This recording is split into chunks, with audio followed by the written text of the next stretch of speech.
All right, it's time for one of my favorite segments, our members segment, where we have a Reload member on the show to tell us a little bit about themselves. And this week we have David Rice from Illinois. Welcome to the show, David. How are you doing? Great. Thanks for having me, Steve. Huge fan. Absolutely. We appreciate you coming on. We haven't done one of these in a little while, so I always like to get some more of our community onto the show and find a little bit more about you guys. So just to start with, you live in the Chicago area, right? That's correct. You're a gun owner, presumably? I am. What was it that got you into firearms when you first started? Growing up, I would go shooting at the range with my dad, but never owned anything through my 20s, early 30s. And then I'm part of the wave of March 2020 that you talk about so much in your blog. That was actually when I got my first firearm. Interesting. So what was it that motivated you at that point? Is this pandemic starting? Was this when the lockdown started to happen? What was the thought process there? Yeah, I mean, that was a big motivation. That was probably the biggest motivation. And I had wanted to get one for a while. And I think that just kind of pushed me to, okay, I'm going to do this. Right. It was that extra motivation to push you over the edge to actually go out and make the purchase, sort of like a added safety idea going on there. Obviously a lot of chaos happening in March 2020 for sure. Yes, absolutely. And what was cool about it is pretty soon after getting my first, I realized just how much fun it was. So that one turned into many, and classes and training, and just it matched up with a lot of my personality in regards to discipline, training, safety, attention to detail. So I just loved it from the get-go. Yeah, that makes a lot of sense. That's very similar to how I got into gun ownership as well. It's sort of if you're into like you said, discipline, training, attention to detail is a good point there, especially if you're into mechanical devices. Obviously, firearms are mechanical devices. People who tend to like to work on their own cars or something like that, tends to be a lot of crossover between that and gun ownership. Or even in my case, I do like to work on my car, but also I like to build computers. It's sort of another thing that people might not expect to be similar in nature to messing with firearms or firearms as a hobby, but it really is, especially if you like to build something like an AR-15. Building an AR-15 is actually very similar conceptually to building a PC, because you're generally building from parts. You're trying to put together an ideal collection of pieces and then turn them into a functioning device. It's computer. There's obviously a software element to it as well, but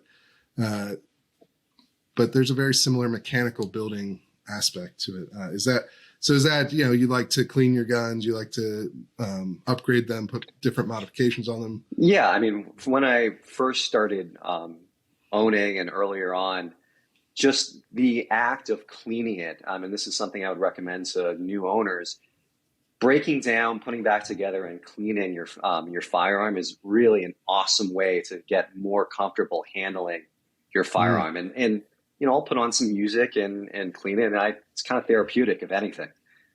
Yeah, no, absolutely. I mean, it makes a lot of sense, right? You get to really experience how the parts actually interact with one another. I think this is something that makes Ian McCollum's channel Forgotten Weapons so popular. Yes, if you've ever watched I him, have. We've had him on the show before. Hopefully have him on again soon. But yeah, a lot of I think the appeal of his channel is not just the history aspect, although that is very interesting, but also he interacts with the firearms, he takes them apart, shows you how they actually work, how they go together, the different facets of each firearm, because there's a lot of different ways that to put together a working firearm. There's a lot of different mechanisms that go into it. So I think that appeals to quite a lot of people beyond all of the, typical reasons you might buy a gun. Like, obviously you experienced with the safety aspect in, March 2020, or sort of maybe feeling like the reality of I really have to protect myself and my family is the options there are I'm just trying to think of the right way to put this, but the realization during chaos,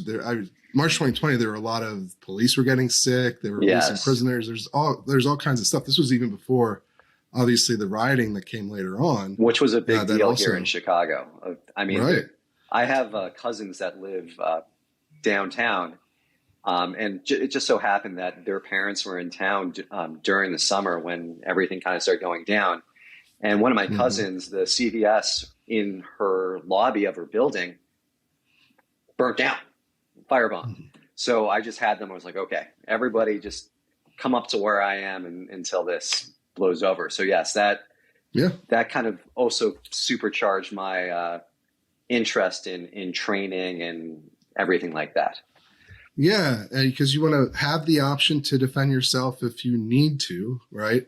Not that you necessarily in an everyday life, outside of the beginning of a pandemic or during rioting, you're going to feel the need to that sort of realization is not going to be at top of mind in everyday life for most people. I think in these moments where there's a lot of scarcity or there's a lot of chaos going on, that idea really comes to the forefront and motivates a lot of people. That's why you saw so much gun buying at that point and so many new owners. But beyond that aspect of gun ownership, which is I think that's the aspect that people will say most often in polling why they purchase a firearm, which is for personal safety. But there's a lot more to firearms ownership than just providing, a level of security for yourself or your family. And there's all these other aspects that you talk It's about. just fun. I mean, Yeah, as we that's mentioned, another big thing. yeah, I was at a class yesterday with DeVod. It's a DeVod Defense. It's a group here in Chicago, and there was 6 of us there, and we just had a lot of fun. Yeah. Talked about the new law, and it's really particularly in Chicago, there's a firearm community that kind of it just again, it's just a lot of fun, and you meet a lot of new people, a lot of different types of people that I would in my everyday professional life. Mm-hmm. Oh yeah. It's a very diverse hobby on top of everything else as well. You're going to meet a lot of people from a lot of different walks of life, and increasingly people who don't necessarily look like you or share the same background as well. You saw a lot of minorities buying guns during the pandemic. You saw a lot of women buying guns. This sort of trend has been going on for the last decade or more, but it really accelerated in the last 2 to 3 years here.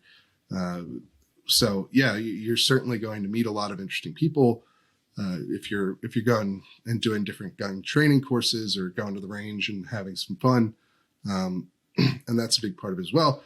And then on top of all that stuff, you also have the sort of political philosophy that drives gun ownership as well. This idea of an armed citizenry being harder to oppress, that it's a bulwark against tyranny. And that's also something that you've gotten involved with, at least the political activism side of gun ownership as well, right? Yes. So I'm a member here in Illinois of the Illinois State Rifle Association. And back in 2020, I was actually a plaintiff in one of their cases challenging the concealed carry licensing delays. So according to state law here in Illinois, you have to be able to get a just normal FOID license within a month and a concealed carry license within 3 months with fingerprints, 4 months without fingerprints. It was taking Illinois State Police over a year for just the regular licenses and 15 months for the CCLs. So I applied, I waited, didn't get it, decided to join on as a plaintiff. And lo and behold, within about 2 weeks of filing the case, my license came in the mail. Weird how that Interesting. works. Yes. Yeah, that was a common issue during the pandemic. I think maybe a lot of people have forgotten about at this point, but there were huge backlogs for not just concealed carry permits, especially in and around major cities, but also just for gun licensing, gun purchase permits, which some states have, like Illinois. Not most states don't have that, but some do, and they experience huge backlogs. And there's probably a combination of factors. I'm sure the increased demand was probably part of it. Lockdowns had another Lockdowns and COVID safety measures delayed things as well, but also, perhaps some officials were not so interested in giving out permits to people because they have other reasons for opposing that, which basically they don't want people to have firearms. And so, yeah, there was a lot of litigation around that, and a lot of successful litigation, as in your case. But it's interesting to see that that arc. I've talked about this a lot, like you mentioned at the beginning of the segment. But there were something like 7.5 million new gun owners in that. I think it was actually 13.5 million new gun owners from 2020 through 2022. And, the question is, how much of an impact is this going to have on state and federal gun politics? And my position has always been that in the long term, it's likely to have a significant impact. But people don't usually turn into activists overnight. Now, of course, you're one of the exceptions in the idea of, like, some people do, right? Some people get very into it very quickly, and they want to do things to try and affect the outcome of their rights being delayed or denied.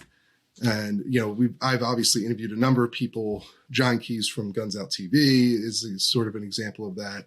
You also had the Asian American and Pacific Islander Gun Owners Association.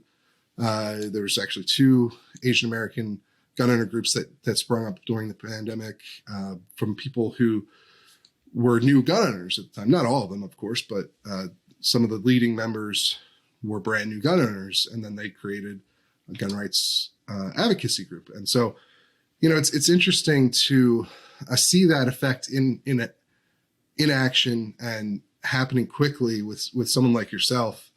I think that's going to develop for a lot more people down the line, but perhaps not at the same pace, right? I mean, I don't know. What do you think? I mean, we're seeing it. So, I got like a boring Jewish dad group that I hang out with, and we all go shooting together. And, there's 9 of us, and I think 7 of them bought their first firearm in 2020. So I think this is a powerful phenomenon. And I think that what you're seeing is that the people that bought it, not only are they diverse, but they're very young. They're not your typical 70-year-old white-haired guy. They're in their 20s, they're in their 30s. And they're getting more involved, I think, with some of the more national groups, Firearm Policy Coalition being a great example. So I think that you're going to see a pickup in the coming years from these new owners. Yeah, I mean, for me, it's always been, someone becoming a gun owner. There was some expectation, I think, in 2020 that, somebody who didn't vote or voted party line Democrat most of their life, and then they bought a gun, was just immediately going to become a party line Republican. And I know that's not really how this stuff works, right? No. They might have changed their mind a bit on gun policy, but that doesn't necessarily mean that they've changed their mind on everything else. And it doesn't necessarily mean that that's going to be the only factor in their vote in 2020, the 2020 elections, or even the 2022 elections. Is probably something that for most people takes a little bit more time to, change the way you interact with politics. And it doesn't even necessarily mean you're ever going to become a Republican voter. Perhaps it means that you'll be more likely to vote for Democrats that are less forceful in their advocacy for gun restrictions, or something along those lines. I think it's going to have an effect that's less, cut and dry, easy to notice, and more slow, long-term effect. In some cases, you're going to have people who turn into activists overnight, and they're going to make a big impact, and that's going to be significant as well. But for most people, I think it'll be a longer-term change, and it'll be a little more subtle to notice over time. Yeah, I agree. But you guys actually are dealing with a significant gun policy change right now. The Illinois legislature has passed an assault weapons ban. Yes. And went into effect last night as of this recording. Yes. And so what are you seeing with that? What are your feelings on where that's headed? So it's been a crazy last week for Illinois gun politics. So what was really scary is when the first bill was actually introduced and voted and passed on the House floor. Not only was it an assault weapon ban, but it was a ban on magazines over 12 rounds and as well as possession of those. So they were telling confiscation. Yeah, 1.5 to 2.5 million gun owners across the state that own these magazines that, as we know, come standard with handguns. Hey, you need to turn those in, or you could potentially become a felon for having more than 2 in 90 days. Right. So I was sitting there looking up, lock boxes in Wisconsin. Like, what am I going to do with these things? Thankfully, with some discussions with some senators, particularly the liberal ones who were going to vote for it anyways. The Senate bill was able to be changed such that the magazines got grandfathered and the handgun limit got moved to 15 for future purchases. Right. But it passed. Is there a registration requirement? Yes, there is. For both the guns and the magazines? Is that? No registration for the magazines. Okay. But we have until, I believe, January 1st to register any quote unquote assault weapon with ISP or face felony charges. Right. So still very significant. Yes, absolutely. Very significant. And very likely to be challenged here in the extremely near future as well, I think. Yes. But yeah, no, and hopefully you'll keep me up to date on what's happening on the ground there, because you've been providing some tips to me. You've sent notices on here's when a vote's going to happen. That's always helpful to reporters. Just whenever readers can send in, here's something interesting that's happening, just to make sure it's on my radar. It usually is, but sometimes, it's not in the state seeing what's happening directly. So that's always an advantage. But speaking of which, how did you come to find out about the Reload? So I think I was listening to, it was Megyn Kelly podcast where you were having a friendly debate with somebody from the Trace. Mm-hmm. And I was like, wow, these two people with different ideologies are actually having an extremely respectful, nuanced conversation.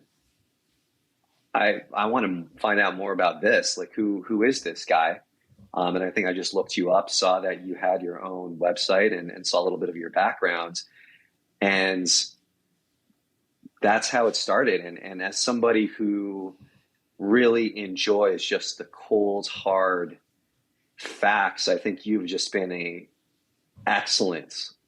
the best resource in regards to, true to your motto, serious, sober gun news, where, if I showed one of your stories to one of my friends, I feel like they wouldn't even necessarily be able to tell that whether you're pro 2A or anti 2A, just because you give the facts and the analysis in a neutral way. So, huge props to you. I appreciate it. A lot of the people I talk to really appreciate it. No, thank you. That's very kind of you to say. And that is exactly what we try to go for.